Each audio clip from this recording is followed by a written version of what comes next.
That's the greatest thing about doing what you love. Every once in a while, you get to go, okay, now I got this, and now I get to do this. I mean, Yes, how cool is it? You go, listen, I know I'm yes, on tour, I'm doing my show, but now I'm gonna do some jazz. I really love that. yes, yes. Having choices. Having choices. I read this book, Your Erroneous Zones by Dr. Dwayne Dyer when I was like 18. And there was this chapter in there that said, make your vacation your vocation. And in the chapter, basically, it talked about when you find something that you love, it's no longer a job. It becomes a way of life. I agree with that. The hard thing for me, though, and I've learned this in my life, the more money you need to make, the less happiness you get out of it. You better believe it, man. If it's, if that's why they call it currency, man. It just flows in and out. If you can get used to that concept, things will be a little bit easier. You get to do, it's strange. I'm from Orlando. I'm also a stand up. I had a buddy of mine who got to work with you. And he said, one of the things that I do all the time after my shows, I make sure I say hello. I sign whatever I need with everybody who Me, comes to the show. me too, man. Me too. Because it's a gift. It's a gift, man. It's a gift that I got freely. And in order for me to keep balance, and this isn't something that I knew that I'm such a cool guy. You know what I mean? I had some experiences in my life that taught me that I'm not the dude, you know, and got to really look at things differently and say, you know what? This is an extraordinary job to have. First of all, I had to realize it was a job. Just because it wasn't like my job at IHOP doesn't mean it wasn't a job. You know, me not looking at it as a job and looking at it as this dream come true thing really kind of skewed and messed with my balance. Yeah. You know what I mean? Yeah. But when I realized that it was a job, I realized it was the best one I've ever had because I could really be myself in my job. And I've always been friendly. I've always wanted to talk to people. I've always wanted to be accepted. I always wanted to do good things, you know? And in the meantime, you get beat up, you get your heart broke, you get betrayed and all the things that we grow up to. And even on the customary jobs, what's there? We live in a capitalist society. The one thing I don't like about it is there has to be losers for it to work. How tough is it? Because you mentioned something. You go, listen, it's hard to be the dude. You got to be where you're not the dude. How tough is it when your managers and your agents are all saying, hey, listen, could you stay in your lane? Could you just stick with this? This is where the money is. And you go, no, I want to do this. I love this. How tough is it not to drown out the voices? Um, when you finally realize that you'll be much happier doing what you want to do, then that becomes insubstantial.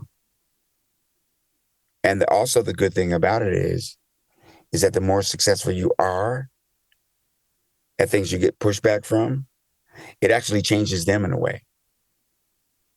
They either go away or gravitate towards you. You know? Yeah. I was thinking about something because I was reading it that about trust issues, trust with people who Mhm. come into your life. And when people come into your life when you're already somebody, it's a little harder to trust them. I mean, for example, you and Martin started off when you guys didn't have too much, and you're still working together. I mean, you have a new show, Varnell. I mean, this is a friendship you've had for decades. How important is it to you to stay working with these people who helped, how to say, craft your world? Um, it's come with the territory long enough, you know? It's come with the territory long enough where I can tell you right now, last night I was up, thinking a lot, you know? which just was like that and this, maybe that and that and this, you know. And then thank God, here comes that comment again that says, "Hey, shh, you know, you're not getting anywhere with that. You know, remember, live and let live. You know, don't stand over a pot waiting for it to boil. Um, you know, if you think you can think yourself into success, then go play the lottery, you know." And finally, I started seeing me again, you know? Yeah. Hardest thing in the world is to know that you can't change things and concede it, you know?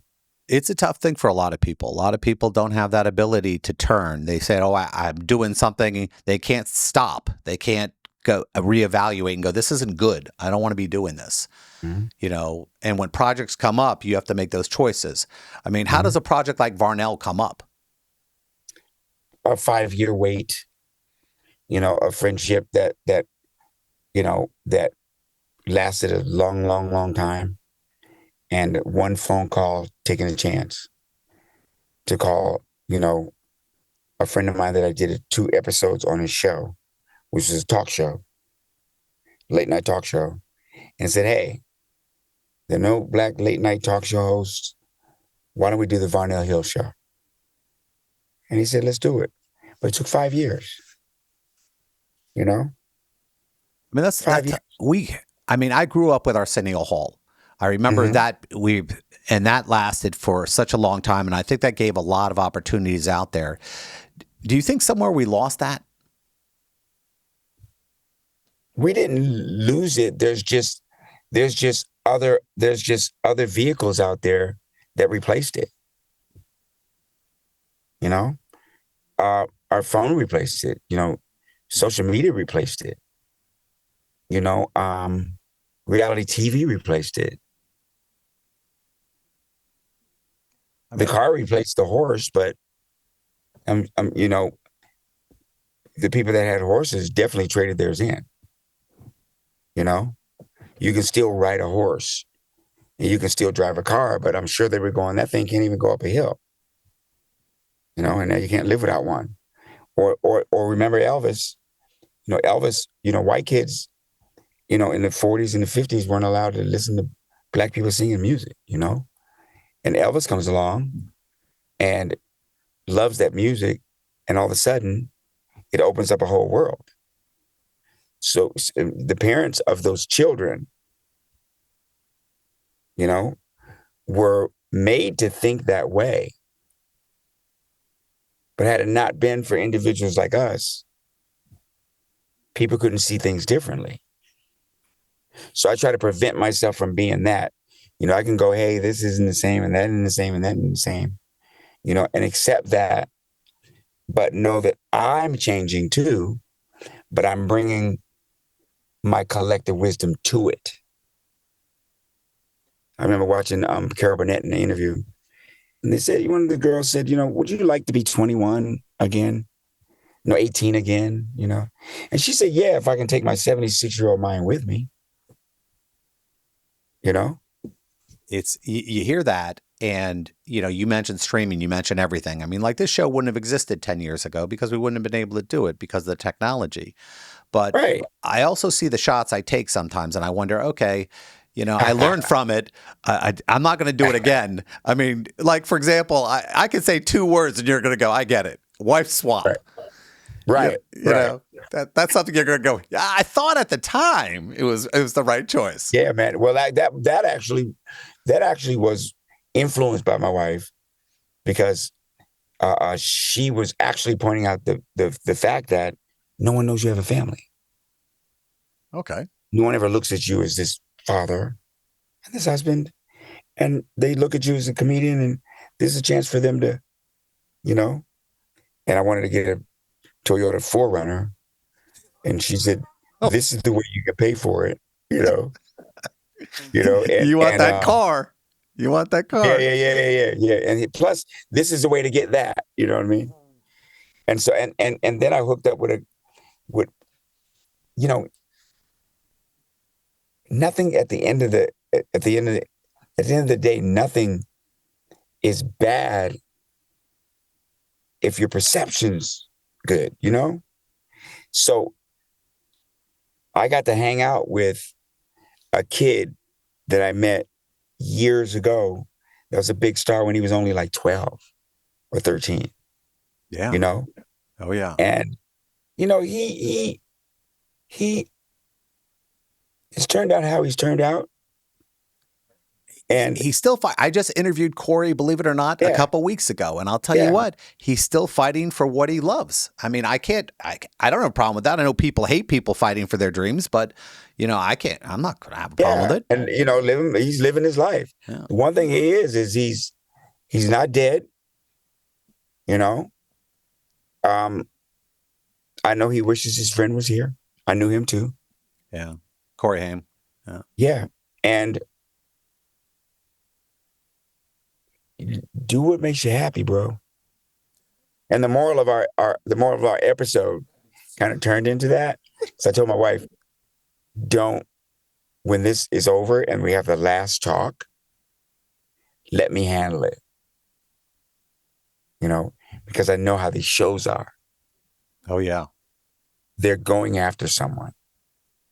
Don't let it be us, right? Don't let it be us. Right. Especially her. She's so sensitive. Yep. So I told her, don't say a thing, man. Let me handle it. And she did. And sure enough, you know, tears are starting to well up in her eye, and I tap her on her knee and I go, remember, I said, don't say anything. So let me take this from here. You know what I mean? It's tough. Reality television is the exact opposite. There's no reality to it. There at the end, because there are writers. There are writers at the end of a reality television show. You go, how are there writers? It's a big rig. Yeah. You know, how does every talk show I get on, every game show I get on, I lose and I win the first round? Yep. How does every cooking show I get on, I lose and I'm the only one that can really cook? I told a friend of mine, I'm friends with Lou Ferrigno, and he was on The Apprentice, and he was telling me everything he was going to do. And I told him, no, don't do any of that. Have like 8 single lines that you can use to keep you interesting, and they'll keep you on. And that's the trick of it. And it's embarrassing, but that's the way it goes. Right. He got extravagant. It's true. Now, I'm going to ask a question because you're doing the new show, Varnell, and the first day you step on that set, is it, oh my God, it feels like I went back in time, or is it like I'm exactly where I'm supposed to be? I couldn't talk. I couldn't read. I couldn't do anything because I was so overwhelmed by the miracle of it. I mean, my picture was everywhere. Everybody was like, congratulations to you. You deserve it. And I was like Saving Private Ryan, man. I was like, or I was like Morgan Freeman's character in Glory, you know, when he got the stripes, you know, and he turns to the sergeant and goes, I'm not sure I'm wanting all this, sir. You know what I mean? Yeah. Yeah, man. And I had to finally say, you're going to blow it if you don't acknowledge this is happening. And I started owning it and reading better and really getting into the work of it. But I'm going to tell you, the gravity of God's mercy, I never knew until that moment, man. Hold on, this little girl. Oh no, you got kids. How you doing? She's going to preschool for the first time. I'm Jeff. How are you doing? Good. Are you ready? This is only my second kid coming into an episode, so I feel pretty good about this. What? Yeah, I'm telling you. We have 3 kids. Yeah. 7. Yeah. Okay, come on. Say bye to Daddy. We'll Well, they're big. Bye. Take care, Bye. sweetie. Wow. It's what She hasn't been away from us. She's 4 years old. This is the first time she's going it's to, going to be a tough day for you, Dad. It's going to and be a tough day. sheesh. The hardest thing is, this is your first kids you think are important, but it's strange how later you go, you're living this dad life again. We're a little old to be playing dad again. Yeah, man. Do you appreciate it more? I do. It's just tiring because Oh, she's yeah. got the energy and I don't, man. Let's play. And I feel bad, but I'm like, Dad, got to take a nap, or go do this and go do that. But she doesn't love me any less. And we have a great time. We came from Disneyland last night again. Yeah. My 15-year-old's playing soccer. My 19-year-old's going to college. My 29-year-old is working. My 31-year-old is a nanny. My 34-year-old is in an adult assisted environment. He's got a job at Baskin Robbins, and my oldest is, still trying to find his way. Aren't we all? Yeah, Aren't we man. all, man? I got about a minute left, and I guess the question I want to ask is, and I think this is very important because I think it's important to all our listeners, when I get to talk to somebody in your position. When things are tough, when you haven't had that job in a month or two and you're coming off a setback, what do you do to rise? I usually I usually turn to my creative self, and my big thing is documentaries because I can look at different periods of time and I can draw an analysis of a full picture. Like when I saw my last freaking news story of watching those kids starve, I grabbed a BBC documentary of the Crusades because I like to go back to the beginning of something that started that, so I can understand it better. If that makes any sense. Yeah, I read a book recently called The 48 Rules of Power, and it breaks down a lot of people's issues. And it's not something you should follow, but it's something you should be aware of. Mm-hmm. And learning from history is an important concept. And I think a lot of us don't appreciate that people's failures before us are lessons for us today. So yeah, and revelations in reality. I saw one about the coal miner wars in Virginia and Pennsylvania. I mean, those guys literally had gun battles. Oh, yeah. Scabs coming. And the Gilded Age, and I watched another one. And damn if it wasn't black and white people working together just like at McDonald's today. Damn if they weren't all in the same soup line or pay line or standing there with each other just laughing with black soot on them. We're all just trying to get to the next day, Tommy. Hey, man, yeah, it's we're a hell of a quilt. Yep.